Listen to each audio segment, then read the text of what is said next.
അതിനുവേണ്ടി ഒരു ബൗൾ എടുത്തിട്ടുണ്ട്. അതിലേക്ക് 1 ടീസ്പൂൺ പഞ്ചസാര, 1/4 ടീസ്പൂൺ ഉപ്പ്, ഇതിലേക്ക് കുറച്ച് വെള്ളം ഒഴിച്ച് നന്നായി മിക്സ് ചെയ്തെടുക്കാം. പഞ്ചസാരയൊക്കെ അലിഞ്ഞ് കിട്ടുന്നവരെ ഒന്ന് മിക്സ് ചെയ്ത് കൊടുക്കണം. ഇനി ഇതിലേക്ക് 1/2 കപ്പ് ഗോതമ്പ് പൊടി ചേർത്ത് കൊടുക്കാം.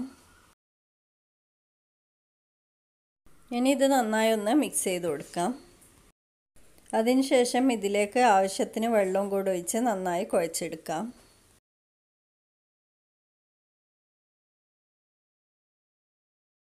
ഇനി ഇതിലേക്ക് 1 ടീസ്പൂൺ ഓയിലൂടെ ചേർത്തതിന് ശേഷം ഒന്നുകൂടെ കുഴച്ചെടുക്കണം.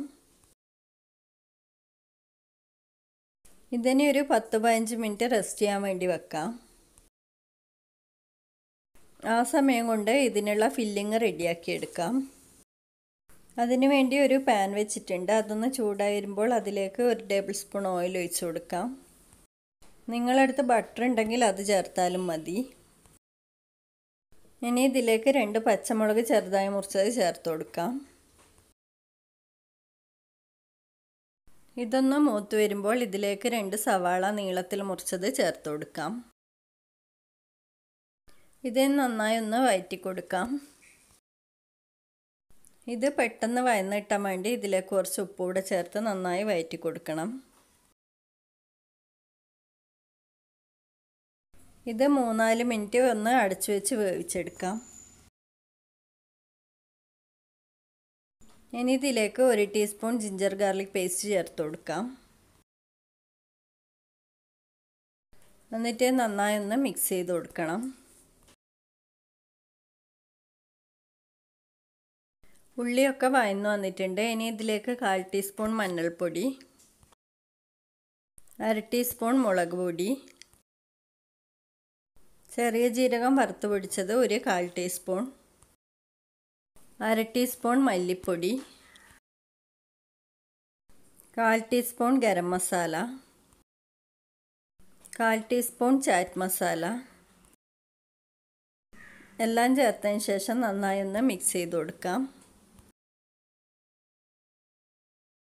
മസാലയൊക്കെ ഒന്ന് മൂത്ത് വന്നാൽ ഇതിലേക്ക് കുറച്ച് കറിവേപ്പില ചേർത്ത് കൊടുക്കാം.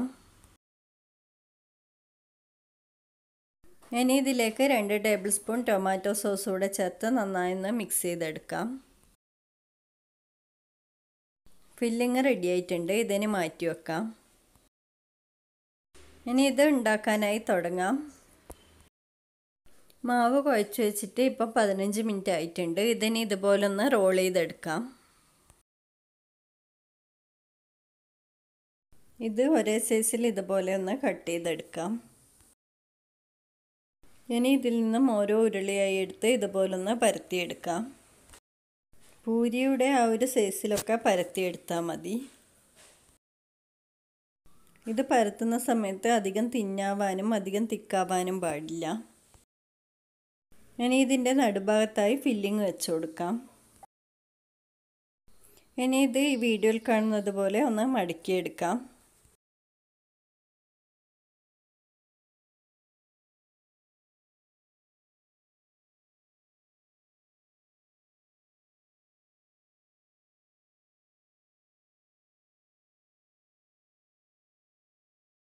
മുഴുവനും ഇതുപോലെ തന്നെ റെഡിയാക്കി എടുക്കാം.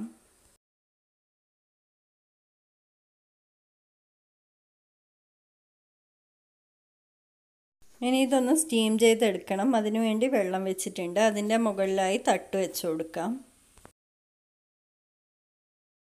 അതിലേക്ക് ഇനി ഇത് ഓരോന്നായി വെച്ച് കൊടുക്കാം.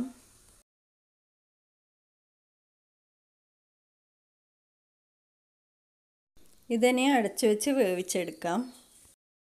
ഒരു 10-15 മിനിറ്റ് കൊണ്ട് തന്നെ ഇത് വെന്ത് കിട്ടും. ഇത് വെന്ത് വന്നിട്ടുണ്ട്. ഇത് ഷാലോ ഫ്രൈ ചെയ്തെടുക്കുകയാണ് ചെയ്യുന്നത്. അതിനുവേണ്ടി ഒരു പാൻ വെച്ചിട്ടുണ്ട്. അതൊന്ന് ചൂടായി വരുമ്പോൾ അതിലേക്ക് കുറച്ച് ഓയിൽ ഒഴിച്ച് കൊടുക്കാം. ഇനി അതിലേക്ക് 1 ടീസ്പൂൺ കടുക്, 1/4 ടീസ്പൂൺ ചെറിയ ജീരകം, കുറച്ച് കറിവേപ്പില ചെറുതായി മുറിച്ചതൂടെ ചേർത്ത് കൊടുക്കാം.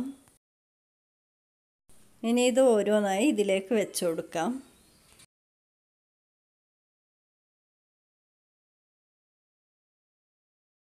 ഇതിൻ്റെ മുകൾ ഭാഗത്തായി കുറച്ച് കറിവേപ്പിലൂടെ ഇട്ട് കൊടുക്കാം.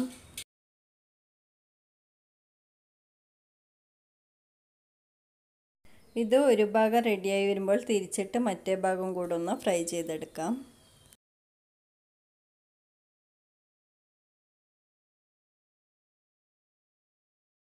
എല്ലാം ഇതുപോലെ ഫ്രൈ ആയി വരുമ്പോൾ എണ്ണയിൽ നിന്നും മാറ്റാം.